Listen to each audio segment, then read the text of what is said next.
Hello everybody, welcome to divinely guided 7777। कैसे हैं आप सब लोग? Here I come with the message of the day. तो लेट्स सी कि आज का मैसेज किसके लिए है, किस एनर्जी में है, किस तरह का है। ये एक शॉर्ट वीडियो होगी। अगर आपने मॉर्निंग में देखी आपके लिए गाइडेंस है, और अगर आपने एंड ऑफ द डे देखी तो ये आपके लिए डे रिफ्लेक्शन होगा। मैसेज आपने वही लेना है जो लगे आपको अपनी सिचुएशन से मैच करता हुआ। टैरो में ये मैसेजेस आए हैं, सब आपने अपने ऊपर इम्पोज नहीं करने, और इनकी बेसिस पर आपने कोई फाइनल डिसीजन नहीं बनाना है। अपनी प्राइवेट रीडिंग करवाएं। डिस्क्रिप्शन बॉक्स में मेरा नंबर मौजूद है, साथ ही में सेकंड चैनल का लिंक मौजूद है, और दोनों ही चैनल्स पर रीडिंग लेने के लिए मेरा कॉन्टैक्ट नंबर एक ही है। So without any further delay let's see के what is the message of the day. What is the message of the day? What is the message of the day?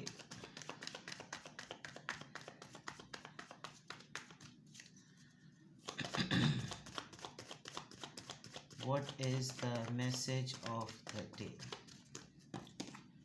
इतने सारे message of the day. The star card, magician, the fool. 3 major arcanas. Wow, powerful day.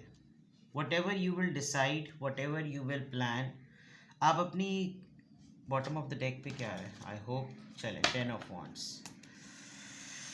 हाँ, relax हो जाएं भाई। बहुत ज़्यादा burden है आप। इतना सारा बोझ लेकर नहीं चलना, क्योंकि जो आप कैरी कर रहे हैं आप इस पर्पस के लिए नहीं हैं, आप इस पर्पस के लिए। ठीक है, it's only a matter of technicality. It's only a matter कि आप अपने मसाइल में अपॉर्चुनिटी कैसे ढूंढें। It's not going to be a motivational talk. आज का मैसेज ऑफ द डे सिर्फ आपके नज़रिए को बदलना है। आप ये कर रहे हैं जबकि आपको करना ये है। आप बर्डन हैं। 4 लोगों का काम आप अकेले कर रहे हैं।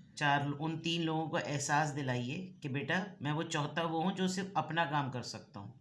अब तुम 3 लोग मिलकर आगे बढ़ो और अपना काम करो। ये whether it's about bread and butter, whether it's about living, whether it's about earning, जो भी है, ठीक है। जिम्मेदारियां बढ़ती जा रही हैं, आप काम करते जा रहे हैं, स्ट्रेस लेते जा रहे हैं, ओवरलोड होते जा रहे हैं और करते चले जा रहे हैं। इस चीज़ से निकलना है, इस चीज़ से लिटरली निकलना है। अगर मैं इसकी रीज़न अभी 2-3 कार्ड्स निकाल के चेक करूँगी कि आप इस फॉर्म में हैं क्यों, क्योंकि असल तो मैसेज ये है। क्यों आपको ऐसा फील हो रहा है? बिकॉज़ आप समझते हैं कि आप अपनी फैमिली को खुश नहीं कर पा रहे, आप खुद नाखुश हैं, और बहुत सारे फैमिली के मसाइल जो हैं वो पोस्टपोन्ड होते जा रहे हैं। तो आपको लग रहा है कि मैं ही काम सही से नहीं कर रहा। किसी ने आपके घर आना था, आपसे मिलना था, आपके पास आना था, आपके जहन में कोई रियूनियन था, आपके जहन में कोई कुछ लोगों के साथ सुलह सफ़ाई और मुलाकात थी। आपको लग रहा था जब मैं इतनी शिद्दत से कुछ मामलात के बारे में इतना ज़्यादा सोच रहा हूँ तो ये चीज़ें हो जाएंगी। सोचना अलग है और अमल करना अलग है। बीच में हो सकता है आपको यहाँ तक ये ख्याल आया हो कि आज मैं घर ही नहीं जाता, क्योंकि मैं बहुत सारी चीज़ों में अपनी फैमिली को फुलफ़िल नहीं कर पा रहा, मैं घर ही नहीं जाता। लेकिन ऐसा हो नहीं सकता। किसी किसी मामले में आपको ये जो आप इतने ओवरबर्डन हैं, आपको बीच में ये भी दिल चाहा होगा कि मैं कुछ इल्लीगल कर लूँ, मैं अपने रस्म व रिवाज को, मैं अपने अकायद को, अपने बिलीफ सिस्टम को चैलेंज करूं, और एक ऐसे रिश्ते में पड़ जाऊं जिसमें से मुझे कहीं ना कहीं सुकून मिले। लिटरली कोई गलत हरकत, कोई गलत चीज़, और जो चीज़ें आपको कल्चर से, मॉरल वैल्यू से, एथिक्स से और रिलीजन से दूर करें, आपका माइंडसेट कुछ इस तरह का हुआ हुआ था। मे बी एक पॉइंट पर आकर आपने अपने आप को कर्स फील किया हो कि किसी की बद्दुआ लग गई है मुझे, और लेकिन आप ये याद नहीं कर पा रहे कि किसकी बद्दुआ लगी हो। तो आपका माइंडसेट जो है वो इस तरह पे तैयार हो गया कि गधों की तरह काम करते चले जाओ, करते चले जाओ, करते चले जाओ, इसका भी लोड ले लो, इसका। आपने सारी दुनिया की जिम्मेदारी नहीं ली हुई।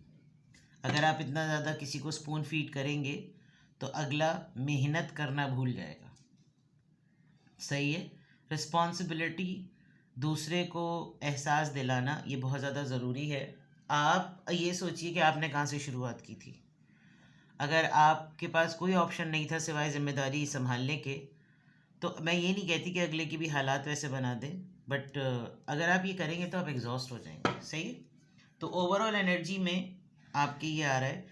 मे बी एक बहुत बड़ी बात ये भी हो सकती है कि आप कुछ करना चाहते हैं, आप किसी से इन्फ्लुएंस्ड हैं, कोई आपको करने नहीं दे रहा वो काम, प्रेशर में हैं आप, आपको किसी भी अटेम्प्ट को करने से पहले खौफ दिलाया जा रहा है। तो उससे क्या हो रहा है कि आप बार बार अपने उस कंफर्ट जोन में जा रहे हैं जो ऑलरेडी ट्रॉमेटाइज है। यहाँ पर स्टार कार्ड है, यानी कि आपके अपने मिजाज में, आपकी अपनी सोच में, आपकी एनर्जी में कोई नई तख्लीक करने का जज्बा है। सिर्फ मसला ये आ रहा है कि या तो आप बहुत ही अपना मुकाबला आप किसी बहुत ही पावरफुल पर्सनालिटी से कर रहे हैं कि मुझे आइडियली इनको बीट करना है। ऐसा ना करें, छोटे गोल्स सेट करें, छोटी छोटी चीज़ों को सेट करें और उसके ऊपर अपना एक ओपिनियन सेट करें। ठीक है?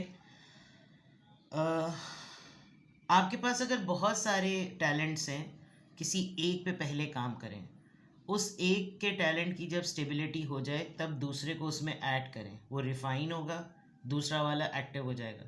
फिर अपने किसी तीसरे टैलेंट को उसमें मिलाएं, पहला वाला परफेक्शन की तरफ जाएगा, दूसरा गुड से बेटर होगा और तीसरा इनिशियल स्टेज पर होगा। Communication skills, creativity, ideas, documentation, ये तमाम चीज़ें आप कर सकते हैं। आज अगर आप कोई आपसे कहे कि यार हम लोग ये ट्राई करें, डॉक्यूमेंट कर लें इसको, होगा क्या, जब कभी भी कहीं पर लिखा हुआ होगा आपको बार बार याद आएगा कि हमें ये करना चाहिए, हमें ये करना चाहिए, हमने ये सोचा था, हमने ये डिस्कस किया था। आप कहीं भागना चाहते हैं, आप कहीं जाना चाहते हैं, आप ट्रैवल करना चाहते हैं, आप केयरलेस होना चाहते हैं, आपको एक टाइम चाहिए जिसमें आपको लगे कि आई एम डन यार, अब नहीं, अब मुझसे नहीं हो रहा, अब मुझसे नहीं हो रहा। ये टाइम सब पर आता है, आप पर आजकल आया हुआ है, लेकिन आपकी जिम्मेदारियां इतनी हैं कि आपको लग रहा है कि मैं शायद कभी अपनी ज़िंदगी जी ही नहीं पाऊँगा। ऐसा नहीं है। You just need to think technically कि मैं किस तरीके से अपने रोल को बांटूँ। आज का मैसेज तो आपका बहुत ही यानी ऐसा मैसेज है, आपने अपनी ही चीज़ों को ठीक करना है, बस सिंपल एज दैट। अगर मैं बहुत आसान लफ्ज़ों में कहूँ, आपको कोई भी चांस लेते हुए डर लग रहा है, आपको कोई डिसीजन बनाते हुए डर लग रहा है, आपको लग रहा है कि मैं ये क्यों करूं, मैं ये कैसे करूं,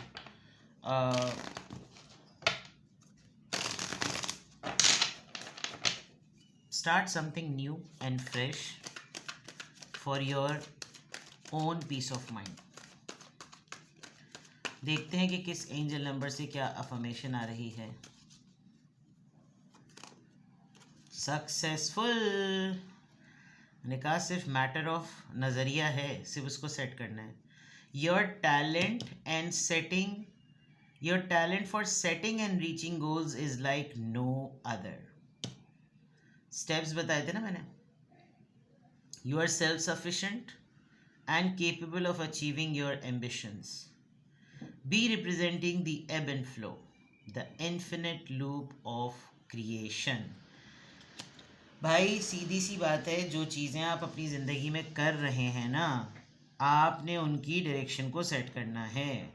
यानी कि ये बात तो बाद में आई है, जो मैंने पहले सब कुछ बताया है ये उसका खुलासा है।